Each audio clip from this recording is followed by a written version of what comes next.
So this is a workshop session. It's run by Greg Lurs and Eva Garcia Grau from Perfect. from Royal Holloway, University of London. And there'll be some interaction in this session and also some time for questions at the end. Somebody's saying they can't see anything in the chat, but I will deal with that. And I'm going to mute now and let you start. Thank you very much. Good afternoon, everyone. I hope everyone is having a fantastic day so far. As Naomi's just said, my name is Greg Lurs. My official job title is Digital and Online Teaching Information Consultant. I probably should have checked my notes to make sure I said that right. But in short, librarian here at Royal Holloway, specifically for the School of Law and Social Sciences. I am joined by my excellent colleague, Eva, who can introduce herself. Yeah, my name is Eva Garcia Grau, and I have the title of Information Consultant, which doesn't mean much, but basically I'm a librarian here at Royal Holloway as well, and I support the School of Physical, Engineering and Mathematical Sciences, and I'm also the liaison librarian for the doctoral school. Cool. So what are we going to be doing today in today's workshop? So we've got a very long title. So were we too preoccupied with whether we could? Did we stop to think about whether we should? Supporting staff to make informed choices about the use of generative AI tools. So to provide a little bit of context on this, we're going to talk through Royal Holloway, our particular context and institution, the current AI policy that we have, and how that's actually then been an instigation for the workshop that we're going to be demoing for you today. As was mentioned at the beginning, we've got everyone's favourite thing of audience participation in this, so I hope we're all prepared. But the aim of today is to basically model for you a workshop that we've been offering to staff and actually PGRs as well at Royal Holloway to help them make informed choices about the use of generative AI tools. So let's jump ahead and hopefully get to the nice, exciting, interactive bits nice and quickly. Yeah, so for those of you who might not know Royal Holloway, it's located, as it says always, on the leafy Surrey. It's a very leafy campus with lots of nature, which is nice. And we have most of our students are in the Egham campus, but we have a few in central London. So we have a few rooms in Senate House in London, and we have some cohorts of master's students that study from London. At the moment, we have about 12,000 students, and a few years ago, there was a restructure of our departments, which used to be in different places and not very amalgamated. So now we have 6 different schools. We have the School of Life Sciences and the Environment, Law and Social Sciences, Engineering, Physical and Mathematical Sciences, Performing and Digital Arts, and Business and Management, and also Humanities, which is the only one that doesn't have an abbreviation. So each one of us, we have an information consultant for each one of the schools, apart from Humanities, which has 2 information consultants because they do a job share. So that's how we work. As opposed to some other institutions, we have a separate team, which is not part of the library, which does academic writing and academic skills. So that's something to take into account, that we do the information literacy part of things, and they do academic writing. So that is Royal Holloway in a nutshell. So what does Royal Holloway University say on the matter, and the matter being the use of AI tools? Because what I've got for you on the screen here, and I'll read out the key important bits for people in a moment, is a copy of the university's current policy on the use of AI. And the key part of this is the bit that says, unless generative AI use is specifically mentioned in the assignment instructions, the use of AI tools can amount to an assessment offence. So basically, unless your assignment guidance says you can use an AI tool, you can't. What this means in practical terms then is that the decision on whether students can use AI tools is devolved to the module conveners, the people running, designing the course and the assessments for it. So with that, there's two sides to it, the good and the bad. The good being that provides then a lot of freedom and scope for people to tailor things specific to their modules, their course, their subject area. But equally as well, then it's putting the reliance on an individual to be able to make an informed choice on whether an AI tool is appropriate to be used in this context or not. And a key bit as well that's included in the policy is where it says that engaging another person or artificial intelligence tool, whether paid or unpaid, to write or rewrite work in order to obtain an unfair advantage for oneself would be an academic offence in the form of commissioning. So this is what our policy currently says. And so what we found, and the gap that we realised with this is, well, okay, it says who gets to make the decision, but the question is, how do you make an informed decision? That there was an absence of guidance then on, well, what might be appropriate or inappropriate, what's ethical, what's unethical, or just logistically feasible as well. So things are changing this summer. We think there's discussions, there's working groups started, as I'm sure many people are finding at their own places. But for us, in the interim, we did our best then to step in and design then a workshop that we were offering to staff, we were offering to PGRs to basically say, well, come along, let's have a look at some of these scenarios then, and let's have a discussion about it. I think I'll invite Ava to say a little bit more on this as well, but I think as well, what we were very careful to do with this is not to say that this was prescriptive or the one way of doing things. And what you'll probably find when we do get onto the interactive parties is you're going to find there's a lot of difference of opinion. There's a lot of different justifications and reasons why. And I don't know, I've got my own opinions that, well, I try not to share or bias anyone with, but I think there is no right or wrong answer to this. There's a lot of open-ended discussion having this, and that's what we tried to then present to the academics so they could make that informed decision. Anything else you'd add to that, Ava? No, the only thing I would say is actually I was checking literature this morning, and there starts to be some articles about how this has implemented, but they are all very speculative, and they are even, well, we think that's what's going to happen in the future. But at the moment, the field is just evolving so much that first of all, it's difficult to keep up to date, and also for people to make completely informed decisions. So yeah, would be my take. Right, so now we are going to the fun part of the workshop, we hope.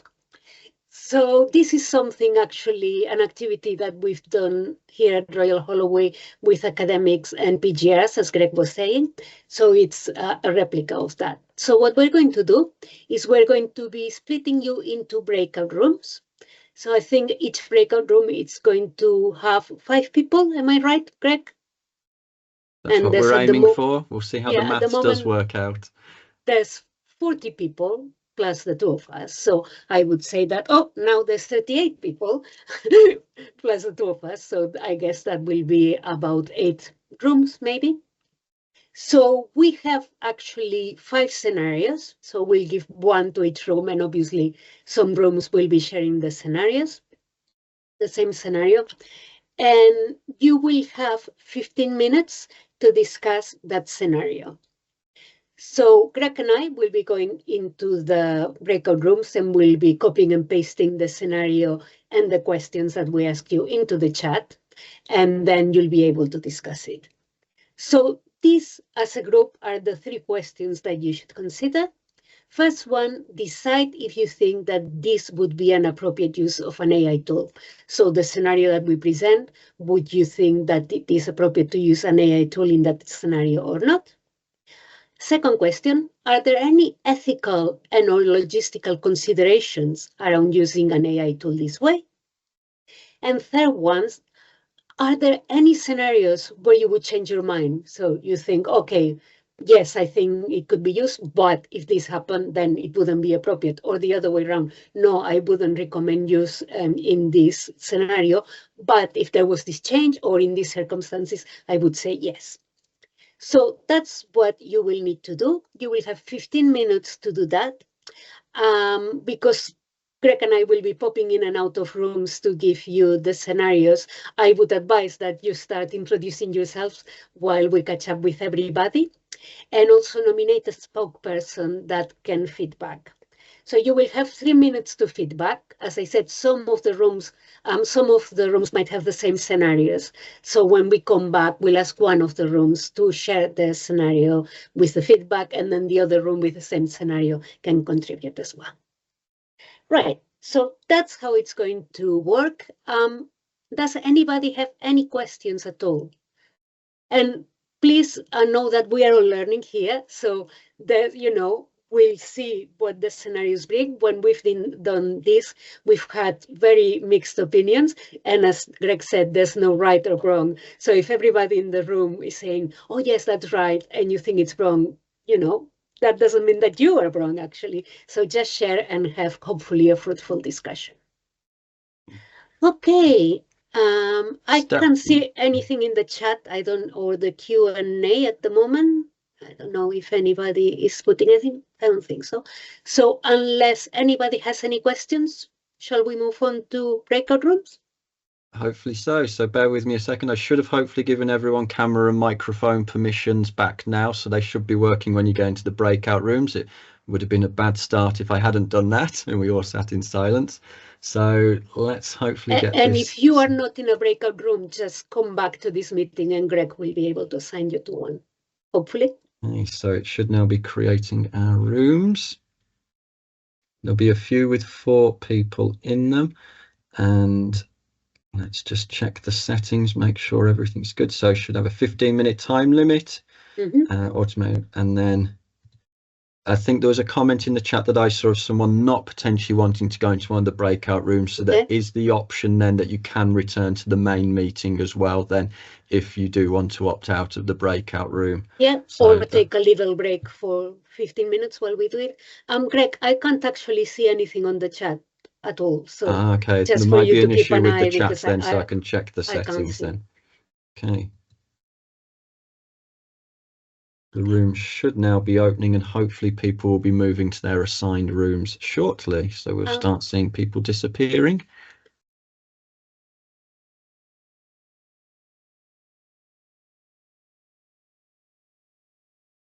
And then we'll start the feedback process. Well, I hope everyone's had some good discussions and some productive discussions. I wonder if there was any consensus in any of the rooms around the scenarios, or whether the spokesperson's going to be representing their view and maybe going, well, the other person disagreed with me. But who knows? Who knows? But hopefully lots of good productive discussion. So scenario number 1 then, so that went to breakout room number 1, and I think breakout room number 6 as well. Do I optimistically ask the spokesperson for either of those rooms to identify themselves then for me, whether a hands up or something like that? Or whether they do just want to unmute and share their feedback, and we'll start a 3-minute timer on that. So Jenny, it? Yeah. Please do feel free to unmute and go ahead. Thank you. Yeah, so our initial reaction to this was that this wouldn't be something that would be allowable, and if we looked at our university policies, then it would be against those policies and potentially plagiarism. But then I think we started to unpick it a bit more, and we sort of thought, well, what does it mean generate? Are we talking about writing the whole essay, or is it about generating bits of content and then maybe using that within their own work as well? And we thought I thought it was a bit grey, because it could be used potentially to try and spark ideas. We were talking about how actually we might ask AI to create some content for us, and we might not actually use it, but it sparked some ideas then to go ahead and kind of get past that blank page syndrome, where especially students just don't really know where to start. But obviously the kind of the ethical side of it is that even if a student was using it in that way, could they plagiarize almost by accident? So yeah, we kind of thought we were erring on no. I think that it's not really appropriate, but at the same time there could be some uses, but then you could run into some ethical problems. Does that sound okay for my fellow breakouters? Thumbs up. Good. Okay. Some very interesting points there, and I think as well, like that this is one where we found with academics, there's a very initial gut reaction of we're very black and white. There was the least grey with this question of them not to 100%, but very close to going, oh no, this wouldn't be appropriate in their mind. But as you kind of pointed out, well, the different methods that you can use it within it, and there's a question that we pose to them in terms of not going down the road of generating a whole assignment, but certain sections, points and things which, if you had good referencing guidance to go along with it, would then the idea of content generation that you were then referencing correctly and appropriately add a different dimension to this? So there's again these interesting considerations there. For the other group that had this, I think it was breakout room number 6. He says optimistically, was there anyone from there who wanted to add anything in addition to what's already been said? I'm equally happy with awkward silence, but give them the opportunity. No, that's fine then. I think we can, because of time, well, actually, that's literally just hit 3 minutes as well. We can jump onto scenario number 2. Yeah. I'm just going to mention as well, if anyone didn't have the scenario that's been shown but has opinions, please do feel free to use the chat and drop them in there and add to the discussion that way. So okay, so scenario number 2, which I know we had in the break room, that was actually the main room. Greg, which other rooms had scenario 2? Do you know? There's breakout room number 2 and number 7. Somebody's already raised their hand. Yeah.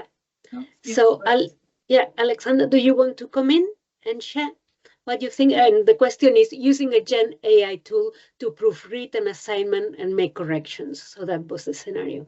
Go ahead.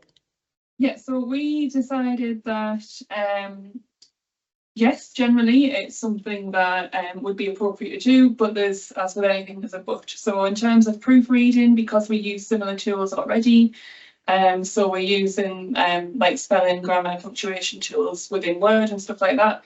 It would be a bit off to suddenly say, no, you can't do that anymore.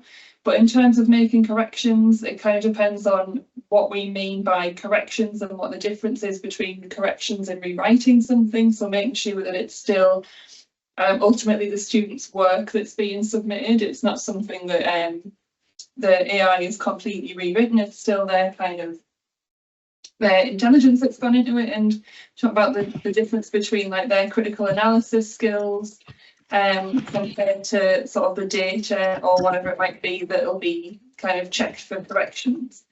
And what is it that we're actually assessing students on in these things, so that they're working out rather than the end result kind of thing. But also, what is it that the assignment is covering? So again, it's that corrections rather than a co-creation of something. It's got to be ultimately that person's work, and still be that person's work at the end of it.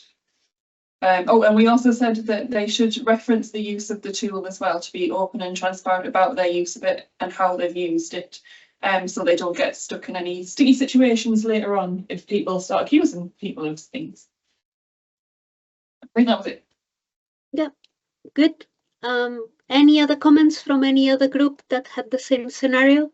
Yep, go look.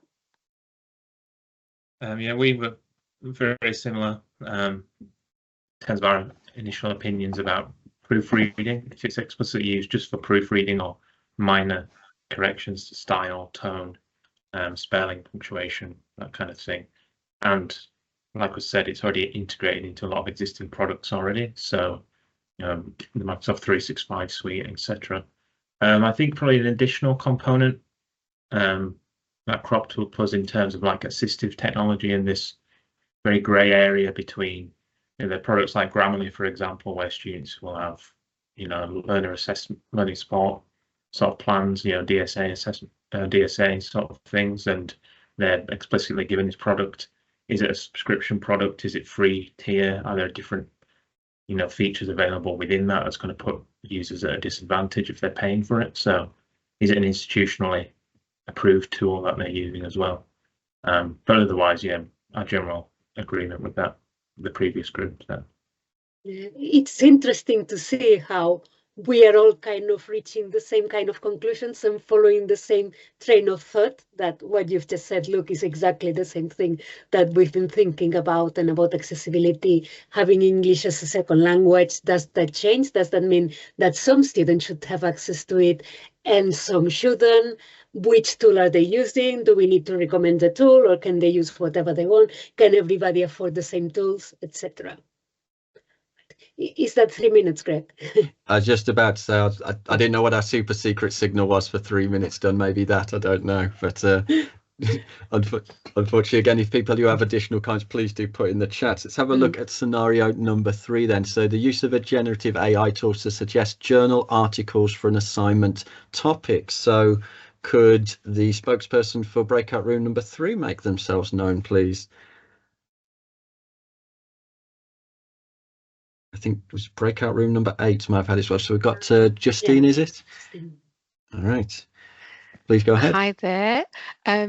So we were, as a group, we had a very limited experience of use of AI tools where, this is an area we need to get into, but we did have some sort of thoughts in terms of, would it be an appropriate use? Yes, we thought it was possible, but we'd need to have the approach framed in terms of thinking about making that decision. So it's at the planning stage where you're developing skills, you're thinking about your critical appraisal. So that was the kind of scenarios we thought it would be a more appropriate use of journal articles. And we agreed that whilst it sounds deceptively simple as a scenario, actually there's those complexities there. Because in the finding that using these tools, there's no promise of quality. You could be bypassing results, and you could be going to inaccurate referencing articles. You could be taken off into things that don't exist, so the hallucinations. There was also the bias in the results, what's being missed, and there was also around diversity. What content is these tools trained on, and actually are they pulling on a body of knowledge which is not diverse, not representative, and so there's those kind of, I suppose, ethical and logistical things. So very much it was around that appraisal side of things. So we started out with a consensus actually, and we maintained a consensus on that. I hope that's a fair summary for my fellow members of the group. Sounds good. Thank you. Was there one of the other groups had scenario number 3 that they wanted to add anything in addition to that?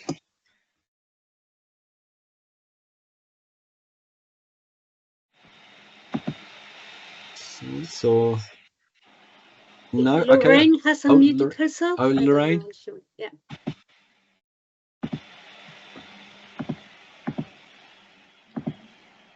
Okay. For the sake of time then, sorry, if Lorraine does have something, please do speak up and interrupt. I'm going to try and keep it moving. I think there's some really good points in there as well. One of the things that came up from discussions with academics was whether research skills were an assessed part of the assignment as well, and whether then using these tools circumnavigated the skill that they were trying to teach. But then equally, is it actually just achieving the same end point but with less friction to it? And so the question that's already been raised is, can we identify the data sets that these tools are drawing from? No endorsement of any of these tools at all, but Elicit.com is an interesting one for natural language searching and suggesting journal articles. Kenius as well is one that embeds into Word, can overlay with your library catalogue, and as you are typing an assignment can start then suggesting what it thinks are relevant articles. But again, any data set you're pulling from is probably going to have inherent biases, and probably from our context lean towards English, Western, European, North American. So there's questions there. Right, time. So I'm going to zip my lips and move on to scenario 4. So scenario 4 is uploading a PDF of a journal article from the library's collection into a generative AI tool for the purposes of summarizing it. So again, Greg, do you know? Oh, there we go. Sam, yes, go ahead. Hello. Our group had quite a different variety of people who, like, some of us hadn't used AI at all and some of us had, and I think the different answers you get to this kind of reflect that a little bit. So we all kind of agreed that yes, that seemed like a fine thing to do, using AI to summarize something. I was a bit confused at first why you wouldn't just read the abstract, but by all accounts you can really specify with the AI what bits you want to summarize or if you want to pull certain parts of it. So that was interesting.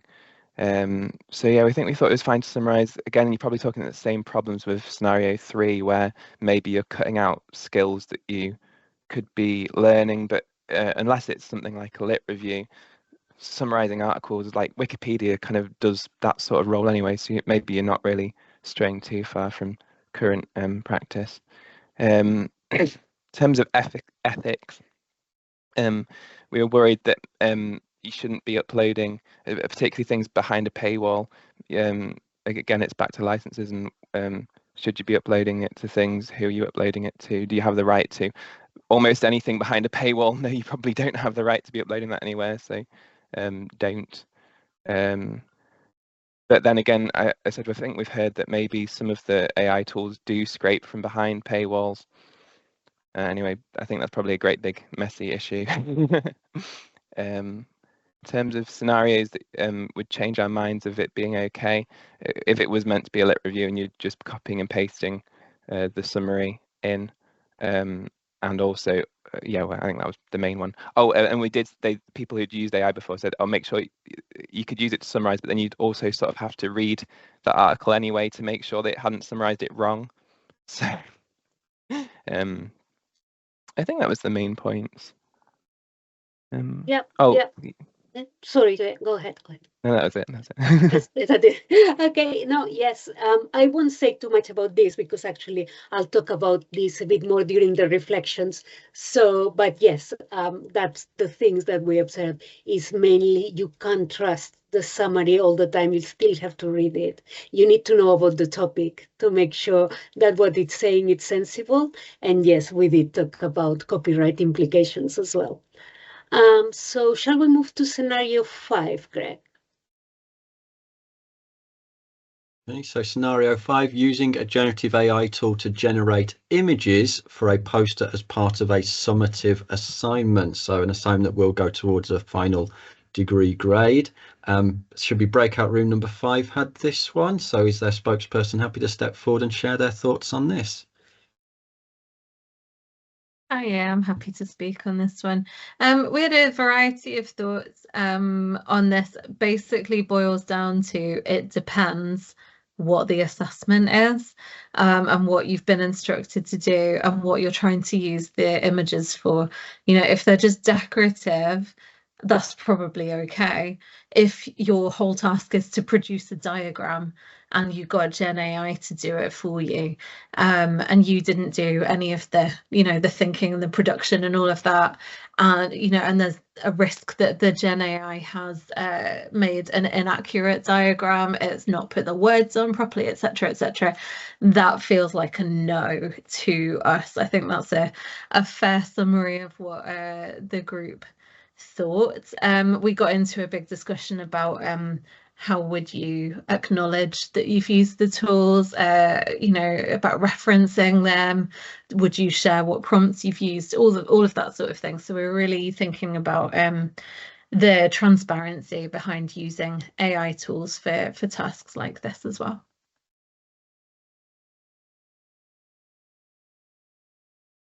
I'm going to invite Ava to offer a couple of opinions on this because I think you've played around a lot with is it DALL-E, one of the tools? Oh, you're muted, sorry. Ava, you're muted at the moment, sorry.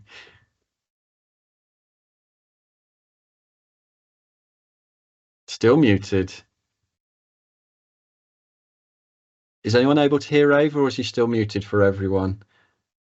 Not I sure. am muted. There we go. Yes, one of the things that we have observed is the bias that there is in this kind of tools. I've used DALL-E and also Adobe Firefly. And you put the prompt like, show me some students that do electronic engineering. And it shows you white male students with books rather than laptops as well.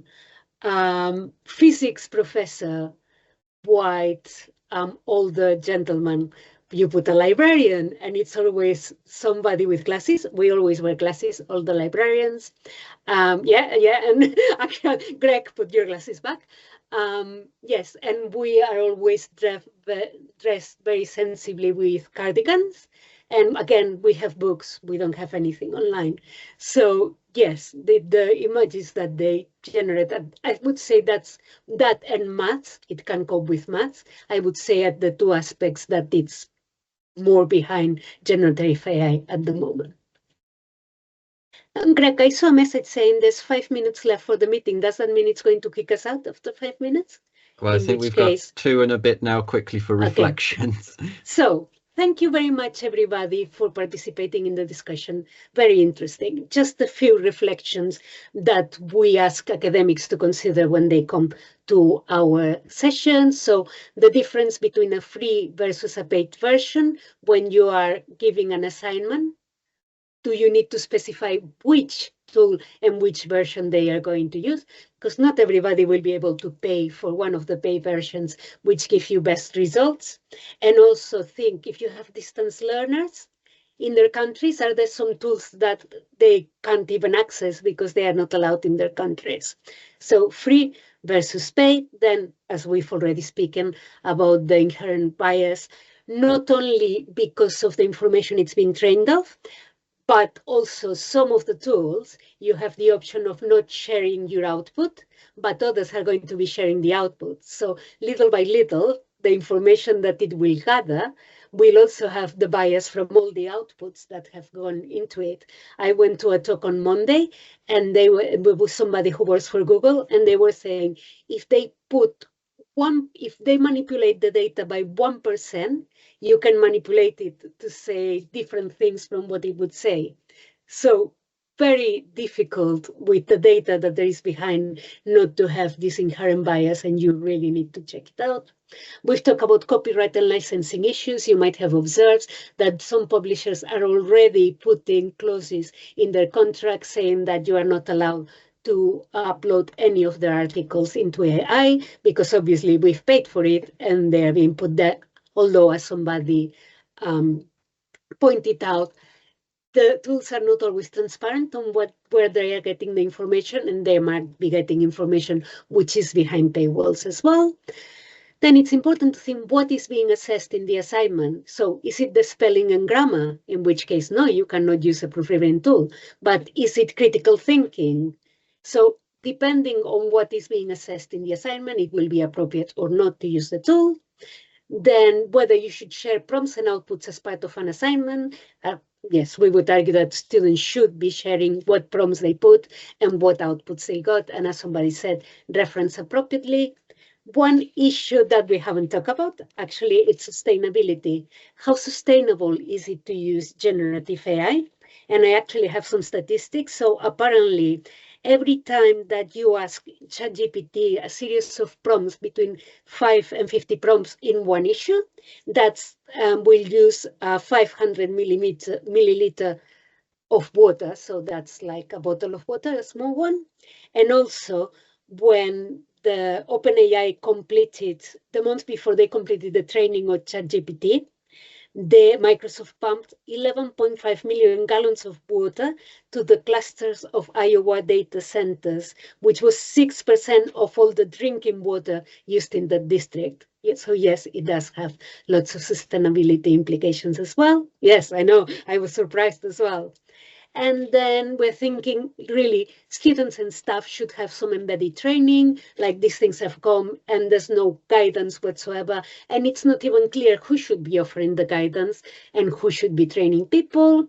And then, as somebody mentioned, would you use AI in your own work? So are you using it for your own work, which Greg and I both use it for our work, so then why shouldn't students use it? So that was very quickly the reflections that we have. Greg, do you want to add something?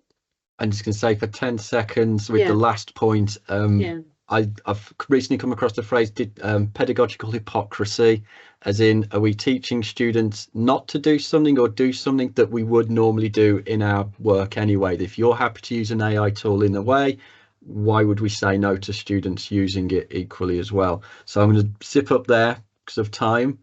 And I think I'm going to say thank you very, very, very much for everyone who's attended and participated. Yeah, and if anybody wants to discuss any more with us, we are happy for you to email us, etc. Contact us in any way that you want. Yeah.